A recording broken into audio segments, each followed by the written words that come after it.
சொந்த துட்டில் சூனி வச்சுக்குதுன்னு சொல்லுவாங்க. அது இதுதான் பாருங்கள். 3 மாதமாக கஷ்டப்பட்டது 3 மணி நேரத்தில் முடிச்சு விட்டாங்க.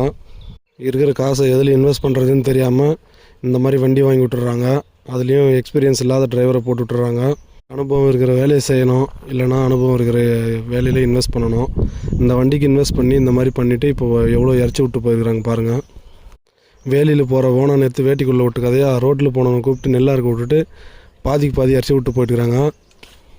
எல்லா டிரைவரும் இதே மாதிரி தான் இல்லை, பக்கத்துலேயும் ஒருத்தர் அறுத்துருக்காங்க, பர்ஃபெக்டாக அறுத்துட்டு போயிருக்காங்க. இங்கே மட்டும்தான் இவர் அனுபவம் இல்லாத ஒரு சின்ன பையனை போட்டிருக்காங்க. அந்த பையன் மொத்தத்தையும் அறுத்து அடித்து விட்டுட்டு போயிட்டான். பாதி நெல் கீழே தான் இருக்குது. டிரைவிங் கற்றுக்கிறதுக்கும் இந்த மிஷினை ஆப்ரேட் பண்ணுறதுக்கும் இந்த மாதிரி நிலத்தில் விட்டு தான் கற்றுக்குவாங்க போலக்குது. அனுபவம் இருக்கிறவங்க இந்த மிஷின் வாங்குங்க, ஓட்டுங்க, தப்பு இல்லை. இன்வெஸ்ட் பண்ணுறவங்க இந்த மாதிரி இன்வெஸ்ட் பண்ணி இந்த மாதிரி ஏழைங்க வயிற்றில் அடிக்காதீங்க. மாதம் உழைப்பு காசாக தொலைஞ்சு போனால் கூட அந்த வருத்தம் இருக்காது.